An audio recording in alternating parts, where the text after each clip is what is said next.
Welcome to News You Missed, the show that catches the headlines, the algorithm buried, the stories your boss ignored, and the chaos the markets tried to forget. Good morning, everybody. It's Friday. It's the last day of the month. Hooray! We're heading on the run up to Christmas now, but let's not get too far ahead of ourselves. My first story of the day. The Trump administration has cut the US refugee admissions cap to a record low of 7,500 for the coming year, prioritising white South Africans. The move sharply reduces the previous limit of 125,000 set under Biden and follows Trump's claims of persecution against Afrikaner farmers, which South Africa denies. Refugee advocacy groups have condemned the decision, saying it undermines the programme's purpose and America's moral standing. The White House has cited humanitarian concerns and national interest as justification. Drew, what's your first one? Well, President Trump orders nuclear testing for the first time since 1992. He told reporters, "They seem to all be doing nuclear testing. We have more nuclear weapons than anybody." The Pentagon confirmed that Nevada test site is being reviewed. Allies are alarmed, environmentalists furious, and defence investors quietly excited. Treaties weaken, expect NATO briefings and rising defence budgets. Nothing says modern policy like revisiting the Cold War with better haircuts. And a story I've thought has been a long time coming. The US Justice Department is investigating whether leaders of the Black Lives Matter Global Network Foundation misused millions in donations raised during the 2020 racial justice protests. Sources tell the Associated Press that federal agents have issued subpoenas and at least one search warrant as part of the probe. The foundation, which raised over $90 million after George Floyd's death, has faced questions over how the funds were spent, including the purchase of a $6 million Los Angeles property. BLM leaders deny wrongdoing and say they're committed to transparency. Well, Drew, I don't know about you, but a few years ago, we saw they were all buying nice £1 million plus mansions and hiring all their family on ludicrous wages for not a lot of duties. So I think this one's going to go somewhere. Next up, the US and China plan energy deal talks. Both sides announced a working group to explore joint projects in oil, gas and renewables. The phrase mutual benefits appeared 7 times in the press release, which usually means we'll argue later. Oil and green energy stocks jittery until details appear. Well, Drew, the other good thing that came out of that is China is reducing the restrictions on their rare earth minerals restrictions, shall I say. So, yeah, it sounds like the meeting was very productive. Russian President Vladimir Putin has ordered his military to guarantee safe passage for journalists wishing to report on Ukrainian troops said to be surrounded on the front lines. The Defense Ministry says Russia is prepared to pause fighting for up to 6 hours near Krasnoyarsk and Dmitrov and Kupiansk to allow media access, provided Ukraine offers the same security guarantees. Kiev denies its forces are encircled, saying Moscow is exaggerating battlefield gains for propaganda purposes. And moving on, a US warship departs Trinidad amid Venezuela tensions. After routine drills near disputed waters, the destroyer quietly steamed north. Analysts see a subtle warning to Caracas. Mild geopolitical tension, bullish for oil. Whenever the Navy says routine, journalists cancel weekends. And my final story, an 80-year-old cruise passenger, Suzanne Reese, has been found dead on a remote Great Barrier Reef island after being accidentally left behind by her ship. Reese had disembarked at Lizard Island for a hike, but didn't return before the Coral adventurer sailed. Her body was later discovered near the trail, having apparently fallen. Authorities say her death is non-suspicious and a coroner's inquiry is underway, while the cruise company says it is cooperating fully with investigations. I mean, come on, Drew, I get it. We see the videos of cruise passengers getting left at the dock in built-up cities where they can at least talk to somebody. But a cruise, just bailing on a passenger on a remote island. I mean, talk about heartless and sticking to profit margins. Wrong. Just wrong. Yeah, it's wrong on every scale. And when you go on outings, they're supposed to do a head count. Yep. So where's all their safety measures Yep. in 2025? Exactly. Something smells really off about this, and it's either total and utter stupidity of people not doing their jobs, or they put profits before recovering a body.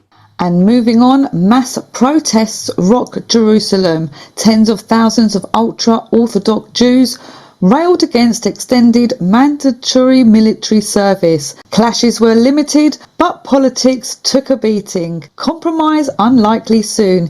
In Jerusalem, even drafting a draft law starts a holy war. And that wraps up the world headlines. Moving on, financial funnies. Paul, what's your first one? Well, my first story, Drew, Bitcoin flirts with $109,000 as ETF demand cools. ETF inflows turned negative while long-term holders cashed out. Powell's hawkish comments gave traders another reason to stare sadly at charts. And next up, JP Morgan tokenizes private equity. The bank's Connexes platform digitized a private equity fund, bringing Wall Street onto blockchain rails. Jamie Dimon now calls tokens essential, a big pivot from his het rock era. Traditional finance embraces on-chain settlement. When the skeptics show up, the profit margins must be real. My next story, news reports have revealed secret details of Israel's $1.2 billion cloud deal with Google and Amazon, known as Project Nimbus. According to investigations by The Guardian and others, the contract prevents the tech giants from cutting Israel off, even if it violates their own terms of service. The agreement also allegedly includes a secret alert system to quietly warn Israel if foreign governments request access to its data. Both companies have faced growing backlash from employees over their ties to the Israeli government. Ooh, that sounds a bit sus. It sounds very cloak and dagger, doesn't it, Drew? And the fact that they've managed to get Google and Amazon to violate its own rules. Strange that, isn't it?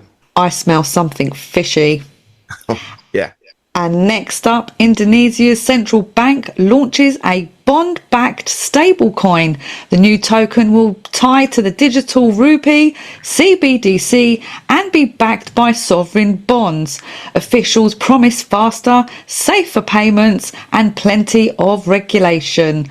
The outlook, Southeast Asia becomes the proving ground for state-issued digital money. Nothing says, trust me, like a cryptocurrency that files paperwork.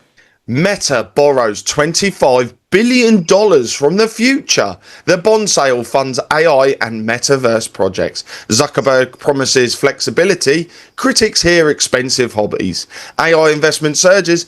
Debt piles higher. Even virtual worlds have rent due. And Coinbase cashes in. Q3 revenue $1.86 billion. Profit $432 million and an extra 2,772 Bitcoin on the balance sheet. CEO Brian Armstrong calls it conviction. Investors call it hedging our nerves. Healthy exchange activity, regulatory clouds linger.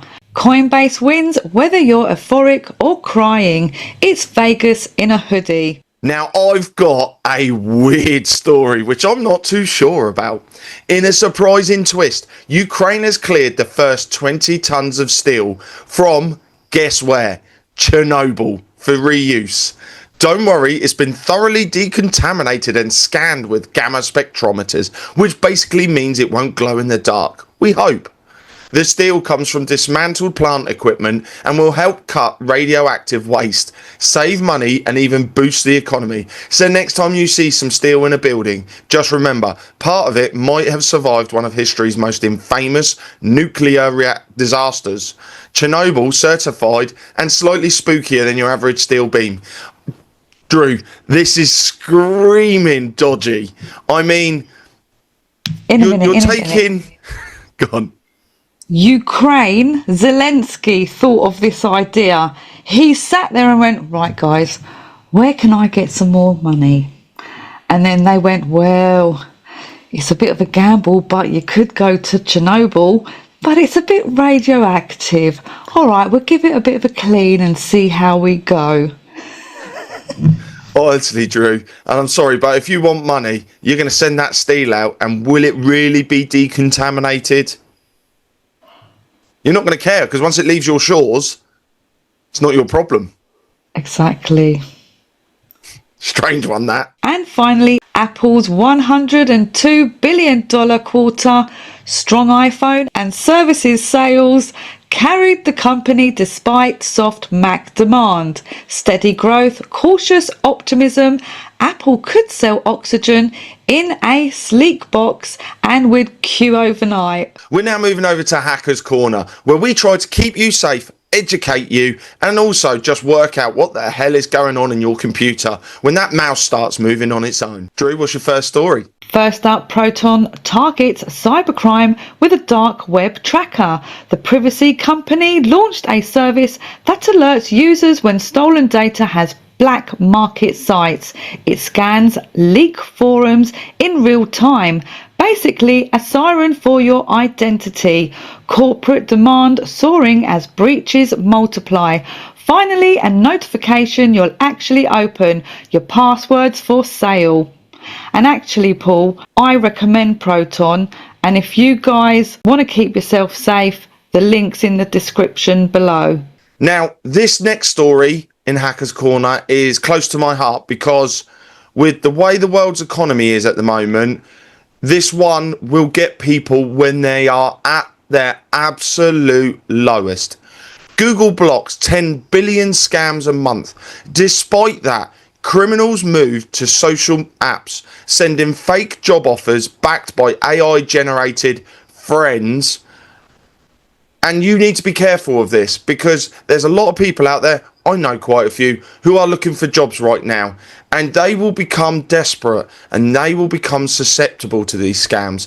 And this involves anything from money laundering to you scamming other people. So please be careful, everyone out there. Make sure that job advert is genuine. And moving on to Robots Corner, where South Korea's Unisty builds an artificial muscle 4,000 times stronger than itself. The 1.2 gram sample lifts 5 kilograms using magnetic microparticles that switch from soft to rigid.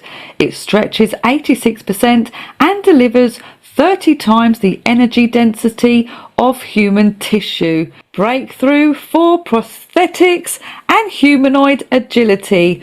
When your robot can outbench you, the fitness industry's next. Well, my first story from the robots that help you, kill you, or just quite frankly sit in a corner and do nothing. 1X launches Neo, your $499 a month house robot. The two-legged helper opens doors, fetches items, and follows voice or gesture commands.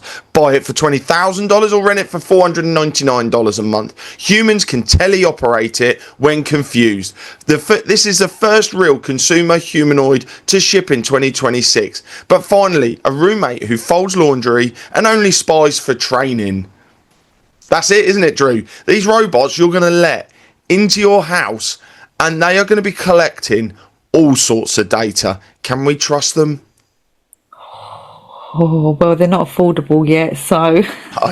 No, they're not. And my last story, Cruise founder Kyle Vogel's mysterious $4 billion bot company. Fresh off his cruise exit, Vogel is raising $250 million for a household robot no one's seen. Co-founders include Tesla's ex-AI lead, Parul Kane, and cruise engineer Luke Hulubeck. Investor cash is still flooding robotics before prototypes even exist. Selling invisible robots for billions. Silicon Valley speedruns imagination. And that's your world in one sitting, from nukes to neos, markets to malware, gossip to geopolitics. Thank you everybody for joining us today. We look forward to seeing you all over on the Insiders Club at charlieward.com, where you get to join us live every Wednesday and Saturday. Ask questions, find out the stories we're not allowed to say on mainstream media, because quite frankly, they'll cancel us all day long. So thank you again for joining us. Take care. God bless. See you all soon. Bye now. Bye bye.